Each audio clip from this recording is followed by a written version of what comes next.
जी भाई साहब बिल्कुल। ओम नमः सिद्धेभ्य।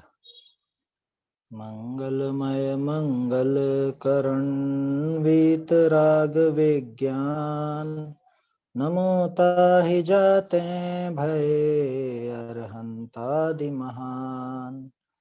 करि मंगल करि हो महाग्रंथ करण को काज, जाते मिले समाज सब पावे निज पद राज। मोक्ष मार्ग प्रकाशक ग्रंथराज पर हमारी चर्चा चल रही है। 3 दिन हमारी ये चर्चा नहीं हो पाई। अब जो आगे का प्रकरण है वो हमें देखना है। परीक्षा रहित आज्ञानुसारी धर्मधारक व्यवहाराभासी का प्रकरण अपना चल रहा है। तोडरमल जी का साफ संदेश है कि भैया श्रद्धा करो तो वो अपने परीक्षा करके ही करनी चाहिए। अगर परीक्षा नहीं करी और बिना परीक्षा किए सच्ची भी आज्ञा मानी तो भी वो आज्ञा मानना वैसा ही होगा जैसे कोई अन्य मती अपने ग्रंथों की आज्ञा मानते हैं, या कभी कुछ मान लेते हैं कभी कुछ मान लेते हैं। कहने का अर्थ यह है कि परीक्षा तो हर हाल में होना ही चाहिए। बिना परीक्षा के आपको सच्चा श्रद्धा नहीं हो सकता। फिर उसके बाद सामने वाले ने प्रश्न उठाए थे कि आज्ञा सम्यक तो है, आज्ञा विचय धर्म ध्यान है, दूसरा निशंकित अंग है, तो ये सब कैसे घटित होंगे। इन सब का जवाब दिया टोडरमल जी ने कि आज्ञा सम्यक तो का अर्थ ये नहीं है कि कोरा जो आज्ञा आ गई बस उसको वैसे ही मान लेगा।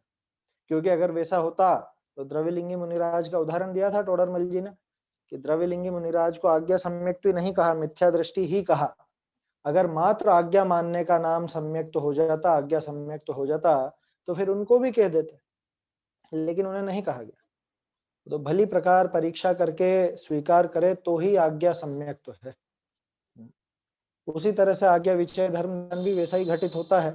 और निशंकित अंग के संबंध में टोडरमल जी ने लिखा था कि शंका किसका नाम है, कि शंका तो वास्तव में वो चीज है कि पता नहीं किस तरह से, ऐसा जो विचार है कि पता नहीं क्या लिखा है कैसे लिखा है, अपना तो ठीक है अब जो लिखा है सो मान लो, या लगता नहीं है कि ऐसा होगा। अब लिखा है शास्त्रों में इसलिए मान तो रहे हैं लेकिन लगता नहीं है।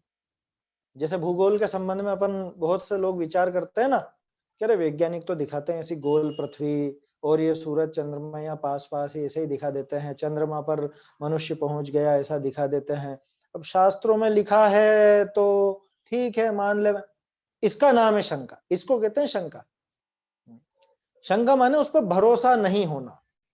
प्रश्न उठाने का नाम शंका नहीं है, प्रश्न उठाने का नाम जिज्ञासा है। जिज्ञासा तो होनी ही चाहिए क्योंकि बिना जिज्ञासा के क्या ग्रहण करेंगे। जिसको जिज्ञासा नहीं हो, जानने की इच्छा नहीं हो, तो जैसे कोई मेहमान आते हैं ना अपने घर पर, अब वो पानी लेकर के आते हैं अपन उनके लिए, किलो साहब पानी, अभी भले वो घर से पानी पी करके ही आए थे, जरूरत है क्या, प्यास है, प्यास है क्या उनको, पानी की कोई जरूरत नहीं है, प्यास नहीं है, लेकिन हम भी फॉर्मेलिटी निभाते हैं और वो भी उस फॉर्मेलिटी के लिए एक घूंट पीते हैं और पूरा पानी वेस्ट जाता है। होता है ना ये। खैर वो अलग विषय है, अभी उसमें नहीं पढ़ना है अपने को। मैं तो ये कह रहा हूं कि जिसको प्यास नहीं हो उसके सामने अगर आप स्वयं प्रस्तुत करोगे पानी से भरा हुआ ग्लास, पानी छोड़ो शरबत से भरा हुआ ग्लास प्रस्तुत कर दोगे तो भी वो व्यर्थ ही जाने वाला है। और जिसको सच्ची प्यास होगी उसको वो पानी पी करके तृप्ति मिलेगी। इसलिए जिज्ञासा तो होनी ही चाहिए। बिना जिज्ञासा के श्रद्धान बन नहीं सकता और सच्चा श्रद्धान कहलाएगा भी नहीं। बिना जिज्ञासा के वो सच्चा श्रद्धान भी नहीं होगा। इसलिए जिज्ञासा रखने का नाम शंका नहीं है। यहाँ पर संशय विपर्य नध्यवसाय जो नाम आए थे, है ना, वो तीनों शामिल हो जिसमें वो समझना यहाँ पे तो शंका। शंका वैसी जिनको जरा भी भरोसा नहीं है अपने जैन धर्म पर, उसका नाम है शंका। कैसे भरोसा नहीं है कि साहब हम तो सुबह से ही जाते हैं भगवान के पूजन प्रक्षाल अभिषेक आदि सब करने, विधान वगैरह अभी तो चल रहा है ना, ऑनलाइन भी खूब झूमते हैं साहब हम तो, ऑनलाइन में भी विधान में भी क्या, लेकिन आप कैसे कह सकते हो भरोसा नहीं, हम तो इतने इतनी भक्ति दिखाते हैं। कह रहे तुम्हारा अभक्ष्य भक्षण छूटा या नहीं, तुमने स्वीकार किया कि नहीं किया कि जिनागम में लिखा है ये चीज अभक्ष्य, तो तुरंत छूटी या नहीं छूटी? जिनागम में जो चीजें लिखी है, जो क्रियाएं अपने लायक बताइए, वो क्रियाएं अपनाई या नहीं? कि कोरी भक्ति भक्ति ऐसी भक्ति दिखाते हैं? वो है वास्तव में शंका। हमें नाचना गाना तो पसंद है, भक्ति करना तो पसंद है, पूजन अभिषेक आदि ये सब तो पसंद है, लेकिन बात मानना पसंद नहीं है। इसका नाम है शंका, इसको कहते हैं शंका। आया समझ में? प्रश्न खड़े करने का नाम शंका नहीं है। आया समझ में? जैसे कोई व्यक्ति मुनिराज का सही सही स्वरूप बतावे, जैसे आचार्यों ने बताया वैसा ही बतावे। अब वो प्रश्न खड़े करे कि क्या इस प्रकार भी हो सकता है मुनिपना? क्या इस प्रकार का भी मुनि धर्म हो सकता है? क्या ये क्रियाएं मुनिपने में संभव है? क्या ऐसा अनर्गल बोलना, झूठ बोलना, दूसरों को गाली देना, मारने पीटने का उपदेश देना मुनिपने में संभव है? क्या उद्योग व्यापार धंधों की सलाह देना, उसका बढ़ावा देना, ये मुनिपने में संभव है? अरे आप मुनिपने पे शंका कर रहे हो? ये मुनिपने पे शंका है या ये जिज्ञासा है? बताओ। भक्ति प्रदर्शित करते हैं ना बहुत, हम मुनि भक्त हैं, मुनि भक्त हैं। मुनिराज के 28 मूल गुण भी मालूम है तुझे? हैं? आचार्य के 36 मूल गुण मालूम है कौन कौन से? नहीं, और खुद को मुनि भक्त और दूसरे को मुनि विरोधी, मुनि निंदक का तमगा दे देते हैं खट से। होते ना कई बार ऐसे प्रकरण होते हैं। अभी वो ज्यादा उस पर चर्चा करना नहीं चाहता मैं, लेकिन कुल मिला के बात यह है कि जो ऐसा झूठा दिखावा करते हैं, वास्तव में तो शंका उनके मन में पड़ी है। उनको जरा भी भरोसा नहीं है मुनि दशा का, मुनि पने का, मुनिराज के स्वरूप का, सच्चे देव का, सच्चे गुरु के स्वरूप का, इनका जरा भी भरोसा नहीं। भरोसा होता तो उसको स्वीकार करते, असली स्वरूप को स्वीकार करते, ना कि कोराए दिखावा करते कि हम असली जिन भक्त हैं, हम असली मुनि भक्त हैं, हम असली शास्त्र भक्त हैं। ऐसा झूठा दिखावा नहीं करते वो। तो प्रश्न उठाना ये जिज्ञासा है, प्रश्न उठाना शंका नहीं है, प्रश्न उठाना निंदा नहीं है, ये समझ लीजिए आप। क्या? थोड़ा कहा बहुत समझना। आया समझ में? अब ज्यादा विस्तार उस विषय पर अभी नहीं करना चाहता हूं मैं, क्योंकि वो बहुत लंबा प्रकरण हो जाएगा। इतनी सी बात है, परीक्षक होने का उपदेश हमारे यहाँ सर्वप्रथम दिया गया है, और सर्वाधिक महत्वपूर्ण कार्य है ये परीक्षा। सर्वाधिक महत्वपूर्ण कह रहा हूं मैं। क्यों सर्वाधिक महत्वपूर्ण? बाकी सबसे ज्यादा महत्वपूर्ण। अब थोड़ा सा और कड़क कह देता हूं, आप जो पूजा करते हो, आप जो भक्ति करते हो, आप जो व्रत तप उपवास आदि में अपना जितना उपयोग लगाते हो, जितना राग आपको उन क्रियाओं का है, उन सबसे ज्यादा महत्वपूर्ण है परीक्षा। उन सबसे ज्यादा महत्वपूर्ण है परीक्षा। सच्चे देव की, सच्चे शास्त्र की, सच्चे गुरु की, सात तत्व की, मोक्ष मार्ग बंध मार्ग की, जो आचार्य कल्प टोडरमल जी ने हमको बताया, ये सबसे महत्वपूर्ण काम है। क्यों? क्योंकि इस पर आपका संसार और मोक्ष निर्भर करता है। इसकी गंभीरता को समझिए आप। आया समझ में? समाज में तो हो रहा है कि कोई प्रश्न खड़े कर दे तो वो तो निंदक हो गया, वो जिनेंद्र भगवान का निंदक हो गया, वो मुनि का निंदक हो गया प्रश्न खड़े करने पर। और अंधभक्ति वो भक्ति है। आप भक्त रहिए बस। गंभीरता से विचारनी बातें हैं। परीक्षा करना बहुत जरूरी है। बिना परीक्षा किए तो श्रद्धान हो ही नहीं सकता। जैसे एक वाक्य कहता है ना, बिना ज्ञान के श्रद्धान तो गधे के सींग के समान है। वो ज्ञान क्या है असल में? वो ज्ञान ये परीक्षा ही है। बिना परीक्षा के श्रद्धान गधे के सींग के समान है। क्या मतलब? कि श्रद्धा होएगी ही नहीं आपको। आप भले कहते रहो कि हम जिनेंद्र भक्त, हम मुनि भक्त, हम शास्त्र भक्त, कुछ भी कहते रहो, आपके कहने से थोड़ी ना हो जाएगी। कोई तमगा थोड़ी ना मिल रहा है कि हाँ हम बोलेंगे जय बोलेंगे तो हम भक्त कहलाएंगे, और हम जय नहीं बोलेंगे प्रश्न खड़े करेंगे तो निंदक कहलाएंगे। ऐसा कुछ भी नहीं। परीक्षा बहुत जरूरी है और होनी ही चाहिए। चलिए, वो तो थोड़े कुछ प्रासंगिक प्रकरण दिखते हैं ना, खबरें मिलती रहती हैं तो थोड़ा सा चित्त उद्वेलित भी हो जाता है, क्या करें। लेकिन परीक्षा होना बहुत जरूरी है। बिना परीक्षा के अगर आप श्रद्धान करेंगे तो पक्का मानिए निगोद का रास्ता तय करें। क्यों? निगोद बता दिया आपने सीधे। कह रहे ये बताओ रहना कितना है। जीव की मुख्य दो ही दशाएं हैं, या तो निगोद या मोक्ष। ये बीच का तो जरा सा समय है। ये जो मनुष्य, तिर्यंच, देव, नार की आपको दिखते हैं ना 4 गतियां, ये बहुत कम समय के लिए है।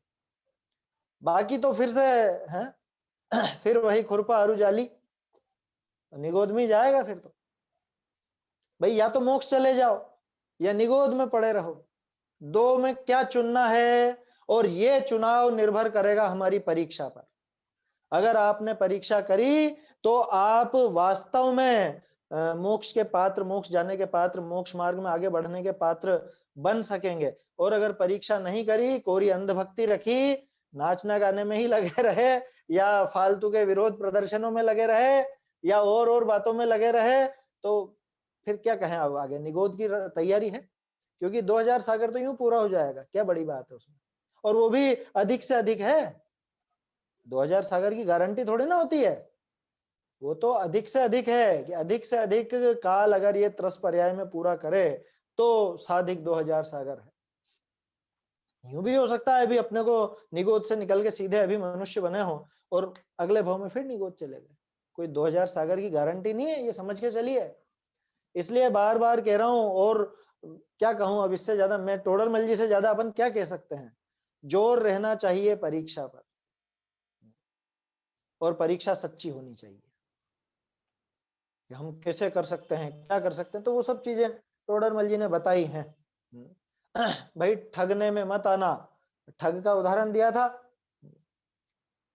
अगर किसी के नाम से ही ठगाए, या समझ लो जैसे कि ये जिनेंद्र प्रतिमा है, किसी ने लिख दिया जिनेंद्र प्रतिमा, और कुछ भी उटपटांग कुछ ऐसी प्रतिमा बना के रख दी, नीचे लिख दिया जिनेंद्र प्रतिमा।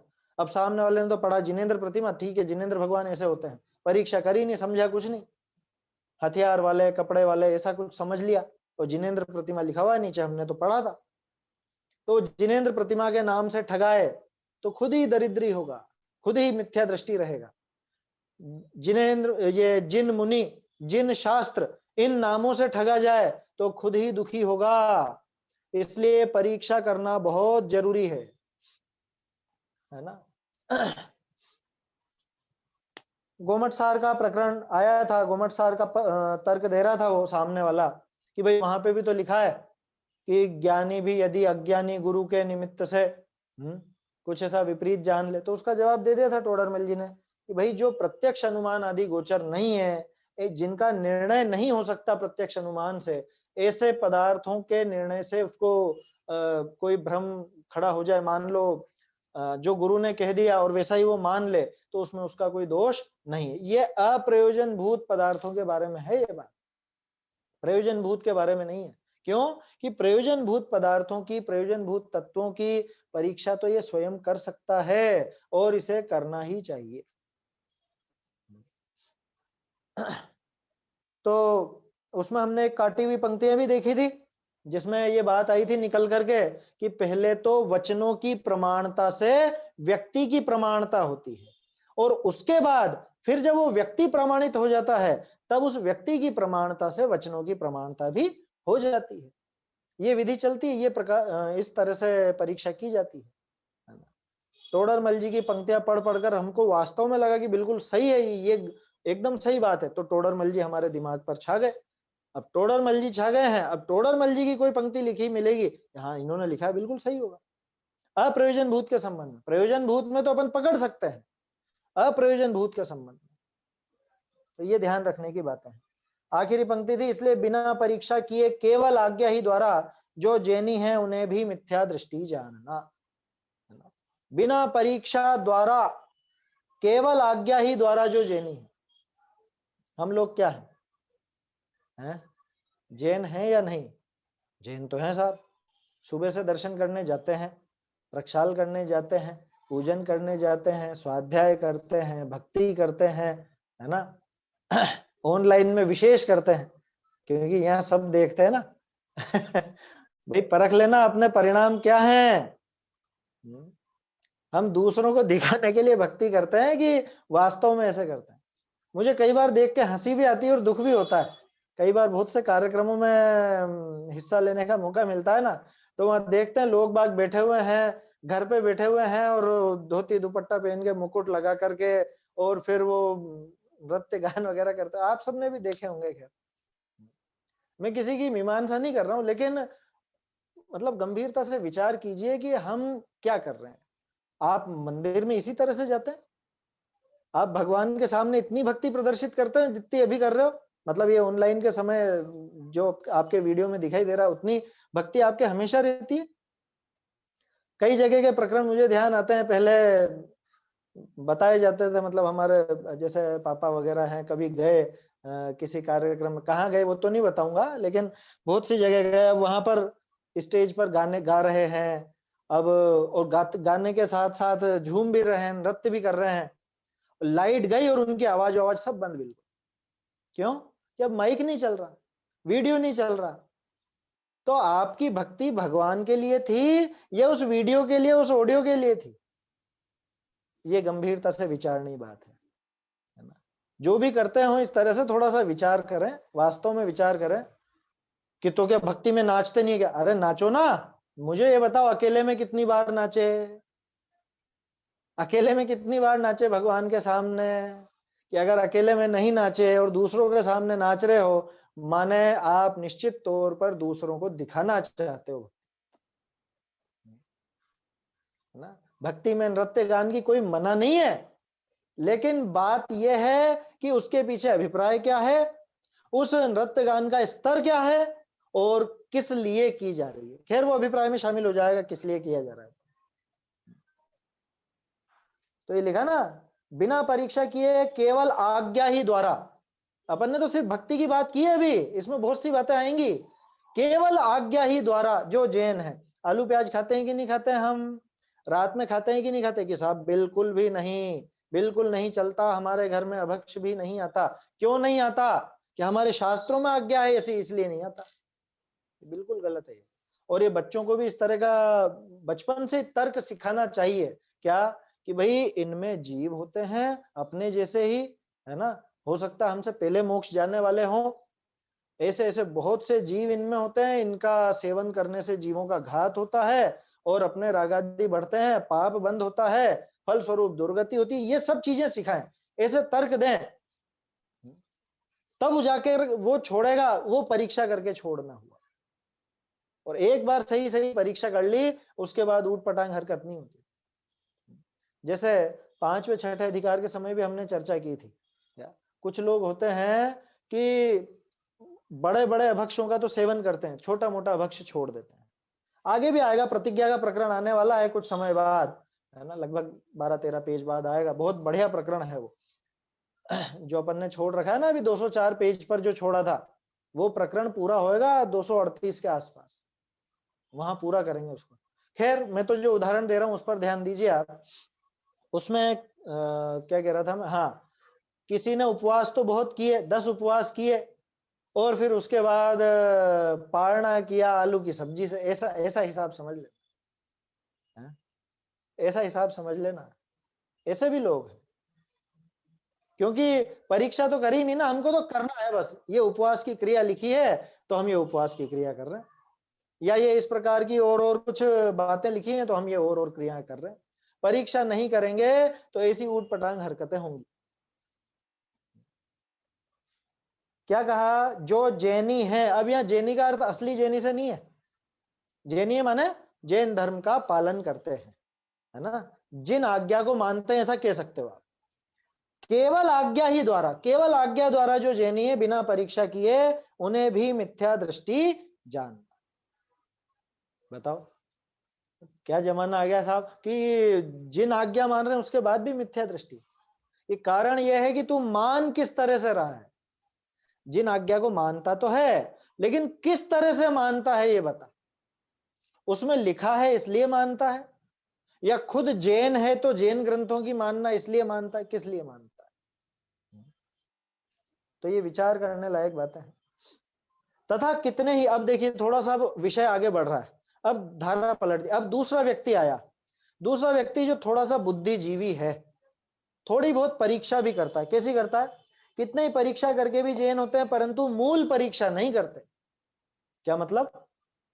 मूल परीक्षा नहीं करते का क्या मतलब है, ये भी देखेंगे अपन। पहले ये देख लेते हैं। दया, शील, तप, संयम आदि क्रियाओं द्वारा वह पूजा प्रभावनादि कार्यों से वह अतिशय चमत्कार आदि व जिन धर्म से इष्ट प्राप्ति होने के कारण जिन मत को उत्तम जानकर प्रीतिवंत होकर जैनी होते हैं, सो अन्य मतों में भी तो ये कार्य तो पाए जाते हैं, इसलिए इन लक्षणों में तो अति व्याप्ति पाया जाता है। बोलो कि साहब जैनों जैसी दया है क्या कहीं पे? है कि जैन धर्म सबसे दया वाला धर्म है। हमारे यहाँ का शील देखो आप, हमारे यहाँ का तप देखो आप, हमारे यहाँ की भक्ति देखो, पूजा देखो, प्रभावना देखो। ये सब देख करके हो गया जैन। क्या देखा उसने कि अरे जैनियों की तपस्या नहीं देखी, महीने महीने भर तक उपवास रख लेते हैं, 10-10 दिन तक उपवास करते हैं, हर जन ही कर लेता है 10 लक्षण में, तो बहुत लोग देखें 10-10 दिन तक उपवास करने वाले, क्या गजब के तपस्वी होते हैं। और जैनों का तो बिल्कुल बहुत बढ़िया रूटीन रहता है, हैं?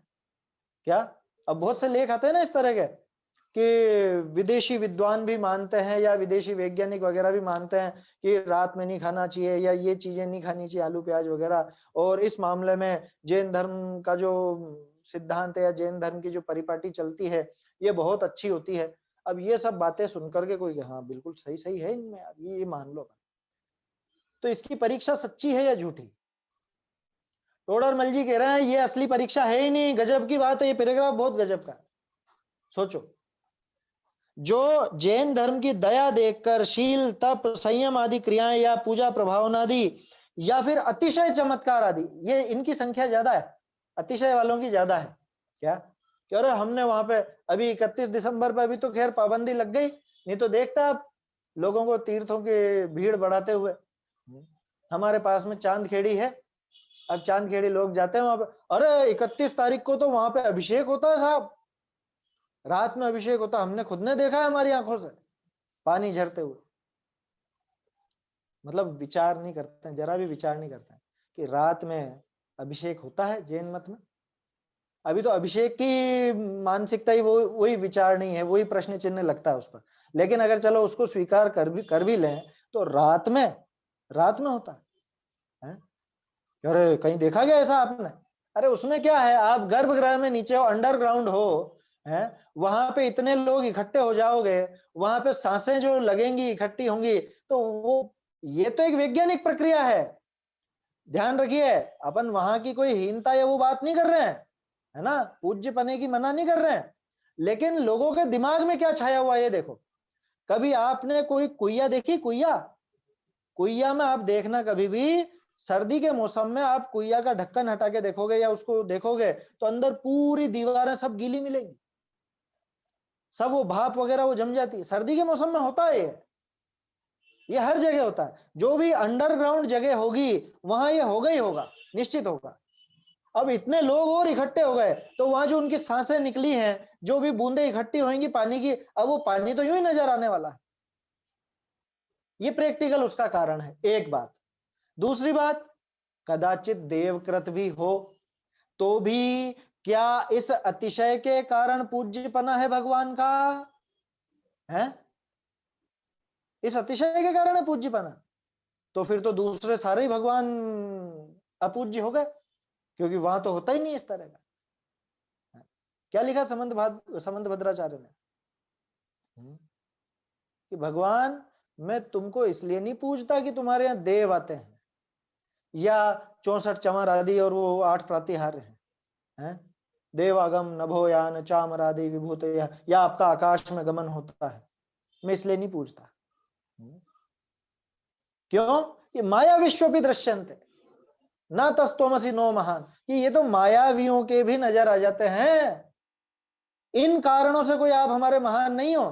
तो सोचो हमारे यहाँ तो ये परंपरा रही है। समंत भद्राचार्य साक्षात भगवान के लिए कह रहे हैं कि भगवान मैं आपको इसलिए नहीं पूजता,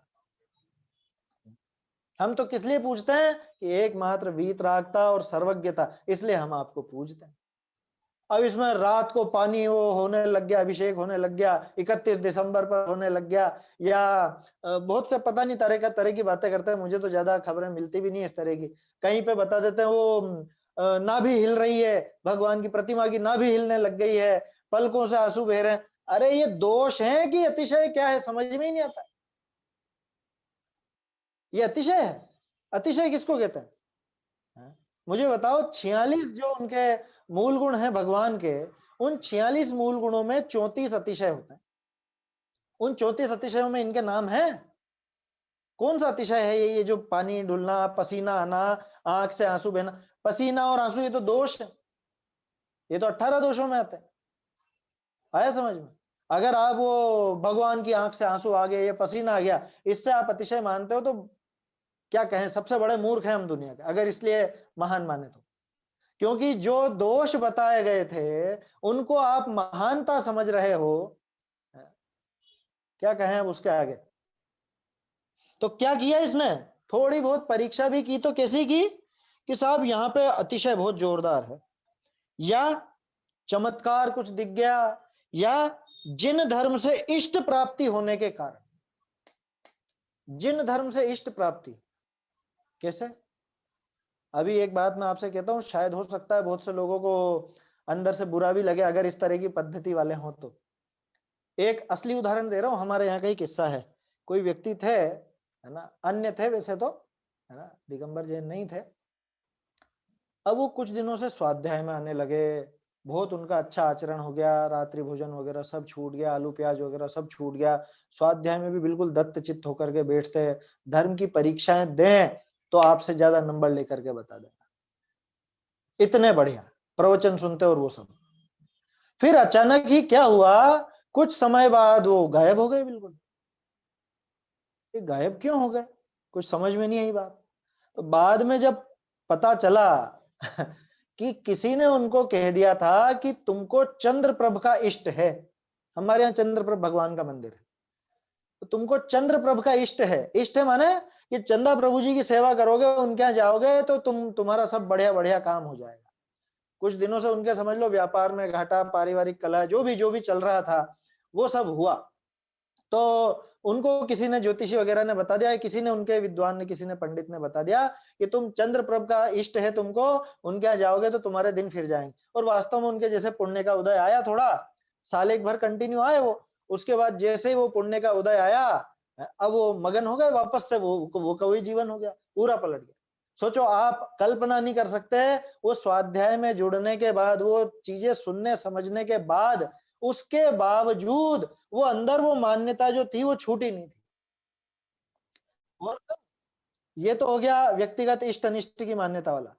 इसके बाद भी बहुत से होते हैं जो, जैसे समझ लीजिए अन्य जो कुदेवी देवता होते हैं उनके चक्करों में पड़े रहते हैं। अब वहां पे उनके कभी कभी कुछ काम बनते हैं, कभी नहीं बनते हैं, तो कभी दिमाग फिरता है कि अरे यार इनसे तो कुछ काम हो नहीं रहा है अपना, तो वो इधर लग जाते हैं। मान लो जैसे अभी चंदा प्रभु जी का ही उदाहरण दिया मैंने, यही मान लो आप, तो इन्हीं का ही नाम लेकर के चले कि वो अन्य कुदेवी देवता को छोड़कर चंद्रप्रभ भगवान के यहाँ पर लग गया माने इनकी सेवा भक्ति इत्यादि इनमें लग गया। अपने को दिखता, अरे सुबह से ही मंदिर आ जाता है, पूजन प्रक्षाल अभिषेक स्वाध्याय भक्ति सब सब करता है, व्रत तप उपवास वगैरह सब करता है, और मानता क्या है, अरे तो इनसे हुआ है सारा काम अपना। पहले क्या कहता था, उनसे हुआ है, अब कहता है इनसे हुआ है। या उसको कहो अपन की भाई भगवान तो वीतरागी, कि नहीं नहीं भगवान तो वीतरागी, इनके यक्ष वगैरह सब होते हैं ना, वो सब अपने मदद, कि तो इसलिए लगा हुआ है यहाँ पर है।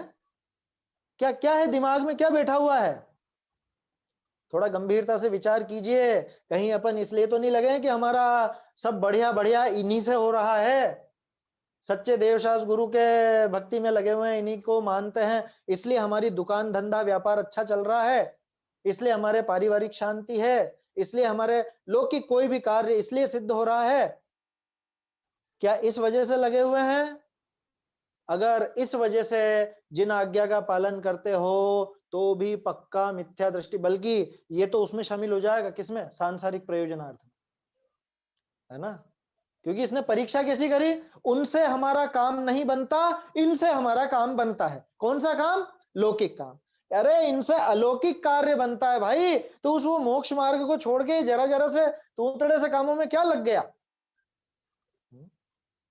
समझ में आई बात। तो इसकी परीक्षा भी सच्ची नहीं होती। ये कभी परीक्षा इस तरह की भी करता है कि दयाशील तप संयम आदि क्रिया द्वारा या पूजा प्रभाव आदि द्वारा या अतिशय चमत्कार आदि से जिन धर्म की इष्ट प्राप्ति के कारण जिन मत को उत्तम मान ले, हमारे तो सब काम चंदा प्रभु जी से सिद्ध होता है। चंदा प्रभु जी का नाम ले रहा हूं, बाकी जिसका जो हो लगा लेना। कोई शांतिनाथ जी का मानता हो तो वो, कोई महावीर स्वामी का मानता हो तो वो, कोई नेमिनाथ जी पार्शनाथ जी का माने तो वो। बहुत सौ को पार्शनाथ जी बहुत प्रिय होता है, हमें तो पार्शनाथ जी का। विचार कर लीजिएगा, मैंने तो एक नाम लिया है क्योंकि उदाहरण में तो किसी ना किसी का लेना पड़ेगा ना। अगर ऐसी मान्यता है तो वास्तव में हम भी ये परीक्षा रहित आज्ञानुसारी जैसे ही, कि नहीं नहीं परीक्षा करी ना हमने, किसी करी कि अन्य से काम सिद्ध नहीं होता, इनसे होता है, ये परीक्षा करी कि ये मूल परीक्षा नहीं है। पहली लाइन देखिए आप इस पैराग्राफ की, ये बहुत खास है। तथा कितने ही परीक्षा करके भी जैनी होते हैं परंतु मूल परीक्षा नहीं करते। मूल परीक्षा क्या होती है? कि जिससे वास्तव में महानता है और जिससे वास्तव में अमहानता है, निंदनीयपना है, वो परीक्षा नहीं करते। कि वो कैसे होगी? कि वही जो समंत भद्राचार्य ने बताई थी, स त्वमेवासी निर्दोषो युक्ति शास्त्र विरोधी वाक अविरोधो यदिष्टम ते प्रसिद्धेन न बाध्यते। ये होती परीक्षा। आया समझ में? कि हे भगवान, वो वीतरागी और सर्वज्ञ आप ही हो। आपके कथनों में पूर्वा पर विरोध नहीं आता, आपके कोई राग द्वेष नहीं पाया जाता, आपके कोई किसी प्रशंसा करने वाले से, पूजा करने वाले के प्रति आशीर्वाद, और जो कुछ प्रश्न खड़ा कर देवे, ये निंदा की, इसको मारो, इसको पीटो, इसको बाहर निकाल दो, ये आपके नहीं देखा जाता। ऐसी होती परीक्षा। ना कि ऐसी कि इनसे हमारे बच्ची हो गए, इनसे हमारी दुकान धंधा चलने लग गया, या इनसे हमारा लौकिक कार्य कुछ इष्ट हो गया। 3 साल से फेल हो रहा था बच्चा 10वीं में, इनकी रोज पूजा करने लग गया तो इस साल पास हो गया। हो गया था। क्या है, बिल्कुल दिमाग में क्या भरा हुआ है, क्या कहें। मतलब विचार कीजिए, परीक्षा किसको कहनी। पहले तो बात चल रही थी परीक्षा करता ही नहीं, फिर थोड़ा परीक्षा करना चाहिए ऐसा सुनकर के परीक्षा करी तो भी ऐसी उल्टी कर ली, मूल परीक्षा नहीं की। अरे भाई, ऐसे काम तो अन्य मतों में भी खूब मिलते हैं। ये पूजा प्रभावना के, भक्ति के, अतिशय के अन्य मत में भी तो होते हैं ना भाई। व्यंतर तो सभी तरह के होते हैं। अन्य किसी के किसी पहले का संस्कार चल रहा हो तो वो वैसे चमत्कार दिखाता है। कोई जैनी अगर व्यंतर हुआ हो तो वो जैन तीर्थों पर चमत्कार दिखाएगा। कोई अजैन अगर कोई व्यंतर हुआ है तो वो अजैन तीर्थों पर चमत्कार दिखाएगा। उसमें क्या है, हर जगह अलग अलग नाम है। मुसलमानों के यहाँ जिन्न कहलाते हैं, हिंदुओं में जैसे जो भी है पिशाच भूत वगैरह यक्ष वगैरह जो भी कहलाते हैं, अपने असीधा नाम है, व्यंतर है या भूत, जो भी कहना हो। तो इन चीजों से तो अतिव्याप्ति दोष आएगा। अब वो एक और बात कहता है, कोई कहे जैसे जिन धर्म में ये कार्य हैं वैसे अन्य मतों में नहीं पाए जाते। कि साहब हमारी परीक्षा कोई ऐसी नहीं है, जैसी पूजा, जैसा शील, जैसा तप, जैसी भक्ति, जैसी प्रभावना, जैसी समझ लो ये क्या कहा था आखिर में, जैसा अतिशय चमत्कार या जैसी लौकिक कार्य की सिद्धि यहां पे होती है सच्चे देवशास्त्र गुरु के पास, वैसे अन्य कहीं नहीं होती। इसलिए कोई अतिव्याप्ति दोष नहीं, हमारी परीक्षा सच्ची।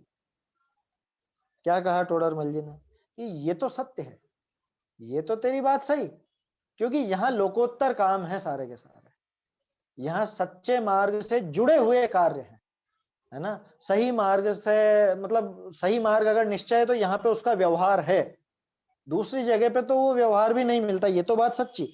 लेकिन परंतु जैसे तू दयाधिक मानता उसी प्रकार तो वे भी निरूपण करते हैं। कैसे करते हैं? अब यहाँ देखिए, यहाँ भी कुछ पंक्तियां कटी हुई हैं, है ना, ये मैं आपको दिखाता हूं। ये भी काम की है अपने पंक्तियां।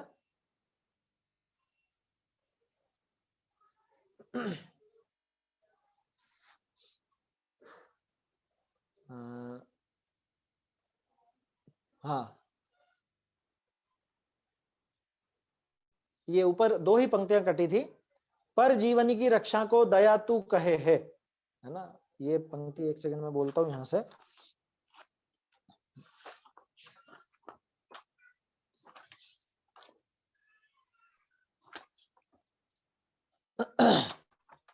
पेज नंबर 218 है ना ये। देखो क्या कह रहे हैं कि भाई जैसा तू दयादिक मानता है उसी प्रकार तो वे भी निरूपण करते हैं, है ना। ये बात आ गई। दयादिक माने हैं तैसे तो वे भी निरूपे हैं। पर जीवनी की रक्षा को दया तू कहे है, पहली पंक्ति देखिए ऊपर ही ऊपर, इसके बाद जो काटा हुआ है, काम सेवन छोड़ने को शील कहे है, ये यहाँ पे शील कहे है। आहार आदि त्याग को तप कहे है। विषय सामग्री त्याग को संयम कहे है। ये सारी बात सोई वे कहे हैं। अब ये पंक्ति क्यों काटी, इसका कारण ये हो सकता है कि तोडरमल जी ने सिर्फ एक दया वाले मुद्दे को उठाया था, उसी का खुलासा किया, बाकी का फिर पूरा लंबा खुलासा करना पड़ता, तो शायद इसलिए उन्होंने वो उदाहरण के रूप में काट दी। लेकिन ये अपन देख सकते हैं कि जैसे ये मानता वैसे ही तो अन्य दया किसको नाम दिया, पर जीवों की रक्षा को दया, दूसरे जीवों की रक्षा करना उसका नाम दया है। गलत है क्या परिभाषा, है गलत है या नहीं है, या है नहीं है, अपने को लगा बिल्कुल सही तो है पर जीवों की रक्षा।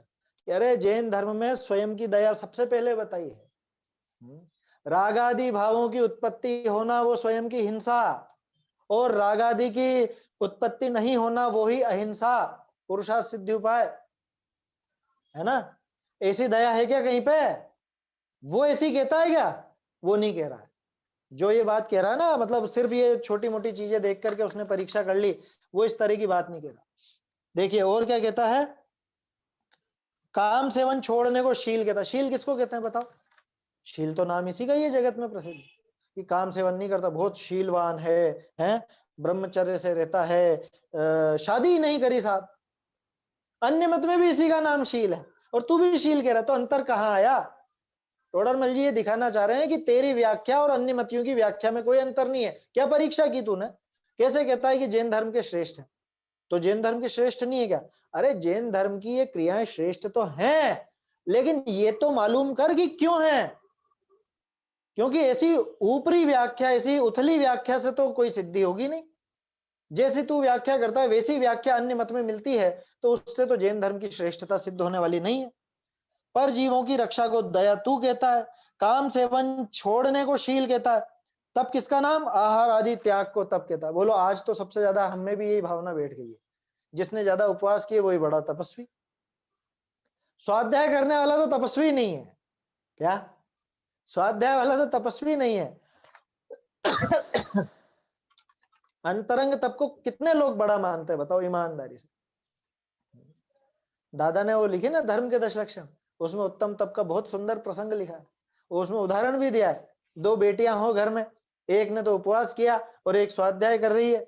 अब घर का वो दरवाजे की घंटी बजी, किसको भेजा जाएगा कि जा उठ के जा खोल के, कह रहे उसको भेजो ना, वो कुछ भी नहीं कर रही, मैं पढ़ रही हूँ।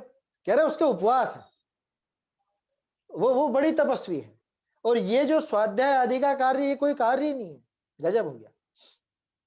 एक और चीज का मुझे कई बार विचार आता है, हमारे दिमाग में किसकी महत्ता है, आप विचार कीजिएगा। जैसे मान लो कहीं पर भी हमको जाना हो, या हमारा समय में कटौती हो रही हो, तो हम सबसे पहले किसका पत्ता साफ करते हैं, स्वाध्याय का। हम मंदिर जरूर जाएंगे, देखो ध्यान रखना, मैं किसी काम की मना नहीं कर रहा हूं, मैं हमारी प्रवृत्ति बता रहा हूं कि हमारे चित्त में महत्ता किस चीज की है। मंदिर जरूर जाएंगे, पूजन प्रक्षाल अभिषेक सब करके आएंगे, है ना।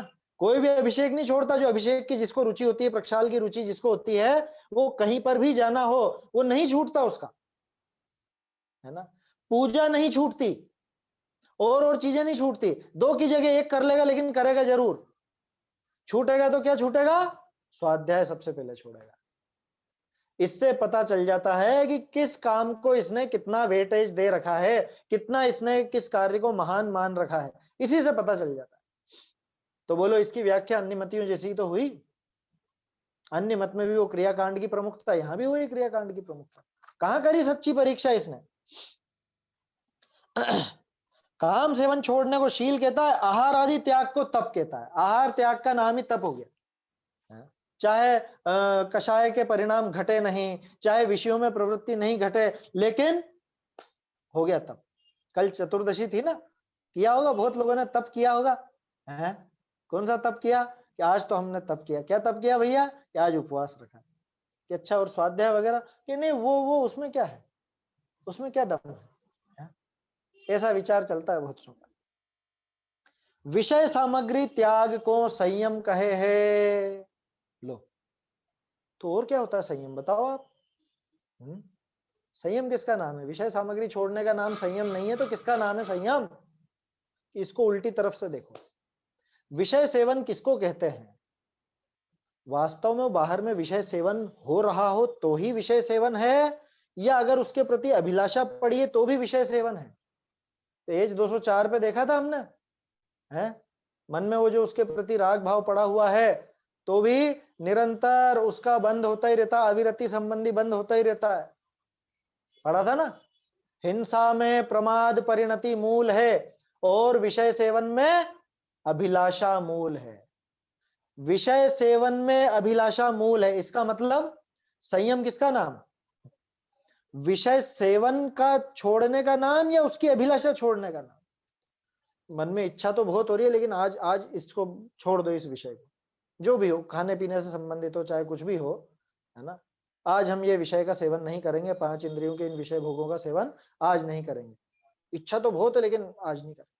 तेरी इच्छा है ना, तो वो विषय सेवन हो ही रहा है, संयम कहाँ हुआ? संयम दो तरह का अपन देखते हैं, प्राणी संयम और इंद्रिय संयम। तो प्राणी संयम में तो बाहर के जीव की दया की ही मुख्यता है, क्योंकि वो 6 प्रकार का बताते हैं, 6 षटकाय जीवों का। लेकिन जो वो इंद्रिय संयम है, 5 इंद्रिय और मन, इसका क्या मतलब कि बाहर से वो सेवन नहीं करना या उसके प्रति राग भाव ही छोड़ना। वो राग भाव छूटेगा ना वहां पर। तो ऐसे ही ये जो काटी हुई पंक्ति थी, इससे थोड़ा और विषय का खुलासा हो जाता है। क्या कहा कि ये तो तेरी बात सत्य है, कौन सी? कि जैसे जिन धर्म में कार्य है वैसे अन्य मतों में नहीं है, लेकिन तूने जिन धर्म की इनकी परिभाषा पहचानी क्या? तू भी वैसी व्याख्या कर देता है जैसे वो अन्य मत वाले करते हैं। इसी प्रकार अन्य जानना। फिर देखो एक और बात वो कहता है ना, ये प्रश्न लेकर के खत्म करते हैं कि उनके ठीक नहीं है, क्योंकि कभी दया प्ररूपित करते हैं, कभी हिंसा प्ररूपित कर देते हैं। कहीं पर तो ब्रह्मचर्य का उपदेश दे देते हैं, कहीं पर कह देते हैं पुत्रस्य गतिर् नास्ति, कि बच्चे बच्चे नहीं हुए तो अऊत हो जाएगा। वो अऊत शब्द देखा था अपन ने, अऊत, अपुत्रस्य गतिर् नास्ति, की बच्चा बच्ची जरूरी है। अन्य मत में आपको पता है ये जो संतान पुत्र पुत्र क्यों पैदा होना जरूरी है, क्यों पुत्र की अभिलाषा ज्यादा और ये बच्चे बच्ची में भेद की भावना क्यों पनपी? वो इसीलिए पनपी कि अगर वंश आगे नहीं बढ़ा ना तो हमारी दुर्गति हो जाएगी। ये मूल में है उसके भावना, अपने यहाँ नहीं है। अपने यहाँ जैन मत में इस तरह का कुछ भी नहीं है, वंश आगे बढ़े नहीं बढ़े, है ना, उससे फर्क नहीं पड़ता। तो कभी दया प्ररूपित करते हैं, पर जीवों की दया पालना, कभी उन्हीं जीवों को होम कर देते। वहां दयादिक का अंश मात्र तो आया, है ना। ये तो खैर इसका अतिव्याप्तिपना टोडरमल जी सिद्ध कर रहे हैं कि तू भले वहां पे पूरी तरह से उनके अहिंसा नहीं मानता हो, लेकिन वो अहिंसा का थोड़ा बहुत उपदेश तो देते ही है ना। तो फिर तू कैसे ये कह सकता है कि जैन मत में ही दया वगैरह और ये देख करके तू इधर लग गया? कहने का अर्थ यह है कि परीक्षा मूलभूत तत्वों की होनी चाहिए।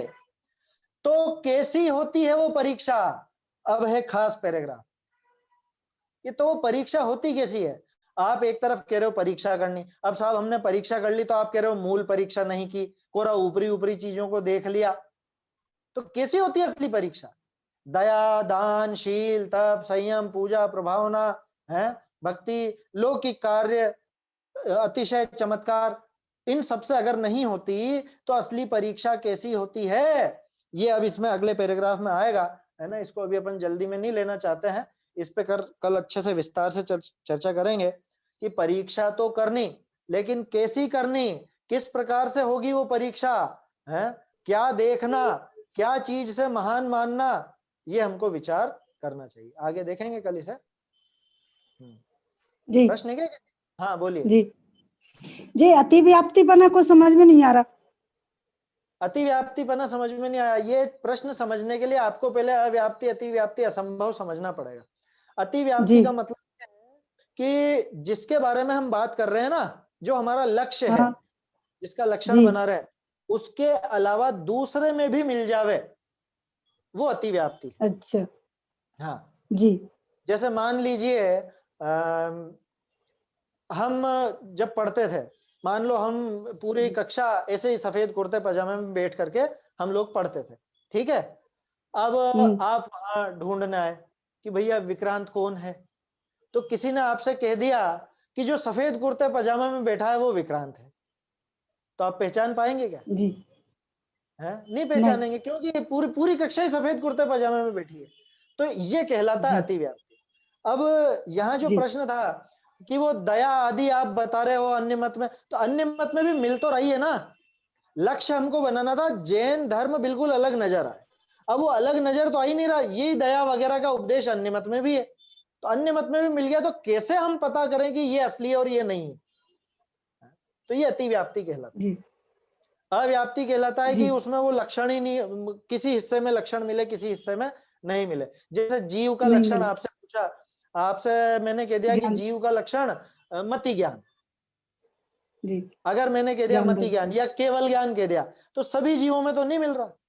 मति ज्ञान सभी संसारी में मिलता है और मोक्ष अरहंत और सिद्ध मुझ के में नहीं नहीं मिलता, मिलता है ना। या केवल ज्ञान जी अरहंत और सिद्धों के मिलता है, संसारी जीवों के नहीं मिलता, तो वो अव्याप्ति है ना। जी और ये अतिव्याप्ति है इस तरह का।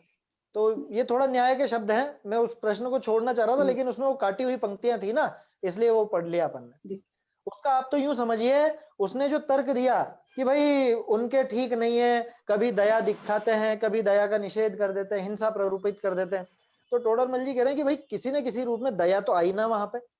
तू अगर दया को देख करके जिन धर्म के प्रति आकर्षित हुआ है, तू अगर शील को देख करके जिन धर्म के प्रति आकर्षित हुआ है, तू अगर पूजा प्रभावना इत्यादि जो जो भी नाम आए थे पीछे, इनको देख करके तू अगर प्रभावित हुआ है जैन धर्म से, तो ये चीजें किसी न किसी रूप में अन्य मत में भी मिलती है, तो ये अतिव्याप्ति हो जाएगी, तू वहां भी प्रभावित हो जाएगा। माने ये परीक्षा सच्ची नहीं है, परीक्षा इनसे नहीं करनी।